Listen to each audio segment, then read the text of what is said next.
नमस्कार, इंदौरी न्यूज पर आपका स्वागत है। आइए नजर डालते हैं आज की कुछ खास खबरों पर। लोकसभा चुनाव के चलते इंदौर में चुनाव को लेकर काफी परिवर्तन देखने के लिए मिल रहा है, जहां कांग्रेस पार्टी के प्रत्याशी अक्षय बम द्वारा नामांकन वापस लेकर भाजपा की सदस्यता ले ली गई है। वहीं दूसरी तरफ अन्य पार्टी के प्रत्याशी मैदान में उतरे हैं। वहीं अब बहुजन समाज पार्टी से संजय सोलंकी मैदान में आए हैं और उनका कहना है कि इंदौर में अभी शंकर लालवानी के सामने कोई भी नहीं खड़ा है और मैं बहुजन समाज पार्टी से प्रत्याशी के रूप में उतरा हूँ। वहीं कांग्रेस द्वारा नोट में अपना वोट देने के लिए जनता से अपील की जा रही है। ये गलत है, कांग्रेस को मेरा साथ देना चाहिए और मुझे भारी बहुमत से जीतना चाहिए। और भाजपा द्वारा जिस तरह से खरीद फरोख्त की जा रही है उसी को लेकर मेरे पास में भी भारतीय जनता पार्टी से ऑफर आया था कि आप भी आपका नामांकन वापस ले लीजिए। वहीं मुझे पैसों का ऑफर भी दिया गया था कि आप हमसे 1 करोड़ 2 करोड़ ले लीजिए और अपना नामांकन वापस ले लीजिए। इस तरह की बीजेपी पार्टी लगातार लोगों को डरा धमका कर और खरीद कर अपनी पार्टी में ला रही है, लेकिन मैं नहीं बिकूंगा और मैं अपनी पार्टी की तरफ से चुनाव लड़ूंगा। वर्तमान में लोकसभा चुनाव 2024 चल रहा है और मैं बहुजन समाज पार्टी का इस समय प्रत्याशी हूँ। और आज की प्रेस वार्ता का मकसद था कि इंदौर लोकसभा क्षेत्र की जनता को वास्तविकता से अवगत करा दें कि इंदौर लोकसभा में आखिर चल क्या रहा है। हम लोग जनता के बीच पहुंच रहे हैं और जनता के बीच पहुंचकर हम लोग ये उनकी बात समझ रहे हैं।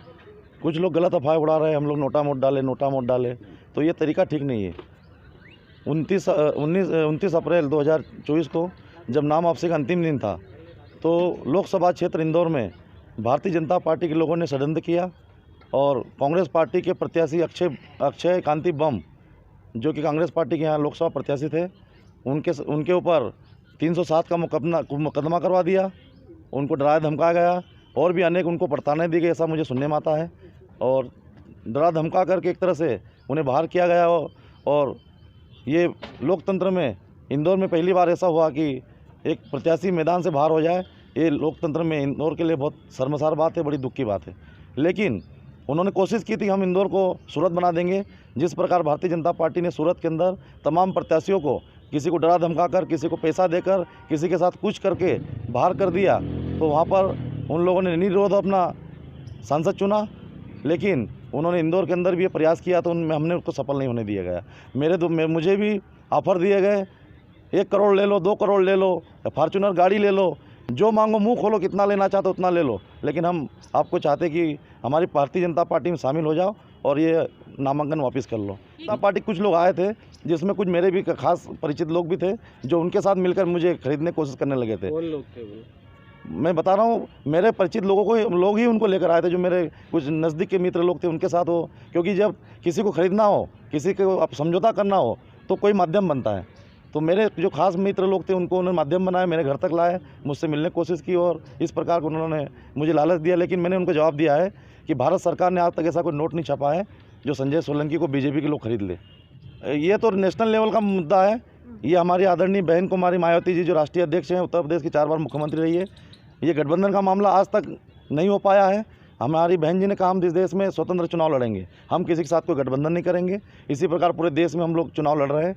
मैं यहाँ लोकसभा क्षेत्र इंदौर में आपके सामने भारतीय जनता पार्टी के सामने मैदान में डटा हूँ और मैं विश्वास दिलाता हूँ कि मैं 4 नवंबर को यहाँ पर जब मतपेटी खुलेगी, ईवीएम की पेटी खुलेगी, तो इंदौर लोकसभा से संसद बनकर दिल्ली पहुँचूँगा। मुझे बहुत अच्छा रिस्पॉन्स मिल रहा है, ग्रामीण क्षेत्रों में पहुँच रहा हूँ, जनता का मुझे बहुत ही स्नेह मिल रहा है और लोग बड़े धूमधाम से मेरा स्वागत कर रहे हैं और तिलक वंदन कर रहे हैं। और वो ये प्रार्थना कर रहे हैं ईश्वर से कि इस बार हमें ऐसा सांसद मिला है जो भारतीय जनता पार्टी का मुकाबला कर रहा है। तो हम सब मिल करके, कांग्रेस के लोग जो गांव में रह रहे हैं, उनके कार्यकर्ता लोग हैं, वो लोग भी मेरा भरपूर स्वागत कर रहे हैं, मुझे आर्थिक सहयोग भी कर रहे हैं और मुझे संसद पहुंचाने के लिए वो अपने मतों का सही उपयोग करेंगे। कांग्रेस पार्टी के नेताओं से कोई हमारा कोई मतलब चर्चा नहीं हुई है, लेकिन उनके जो गाँव का कार्यकर्ता है वो कह रहे हैं कि भाई हम वोट किसको देंगे, जब हमारा उम्मीदवार ही नहीं तो वोट किसको देंगे। मैं यही कहना चाहूँगा कि भाई इस देश में कांग्रेस के लोग कह रहे हैं हम भारत का संविधान बचाएँगे, तो संविधान बचाएंगे तो संविधान बचाने के लिए आपको संसद जाना पड़ेगा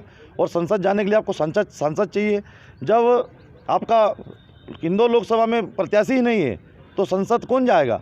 भारतीय जनता पार्टी को तो आप पहुंचाना नहीं चाहोगे, तो फिर एक ही विकल्प बचा है कि बहुजन समाज पार्टी का प्रत्याशी संजय सोलंकी आपके सामने खड़ा है, तो कांग्रेस पार्टी के लोगों की जिम्मेदारी है, उनके नेताओं की जिम्मेदारी प्रदेश लेवल के, कि वो इस लोकसभा क्षेत्र की जनता से ये कहे कि भाई हमारा प्रत्याशी यदि मैदान से हट गया है, यदि भारतीय जनता पार्टी के लोगों ने उन्हें डरा धमका करके ब्लैकमेल करके बाहर कर दिया है, तो विकल्प बहुजन समाज पार्टी का संजय सोलंकी है। पूरी कांग्रेस पार्टी को मेरा सहयोग देकर मुझे संसद पहुंचाना चाहिए, ताकि मैं संविधान की रक्षा करने के लिए आदरणीय बहन कुमारी मायावती जी का हाथ मजबूत करूं। इस देश में बहन जी इस बार प्रधानमंत्री बनने जा रही है, तो इंदौर लोकसभा से भी इस लोकसभा का सम्मान बढ़ेगा यदि मैं संसद बनता हूं तो। शहर भर की ताज़ी खबरों के लिए बने रहिए इंदौरी न्यूज़ के साथ।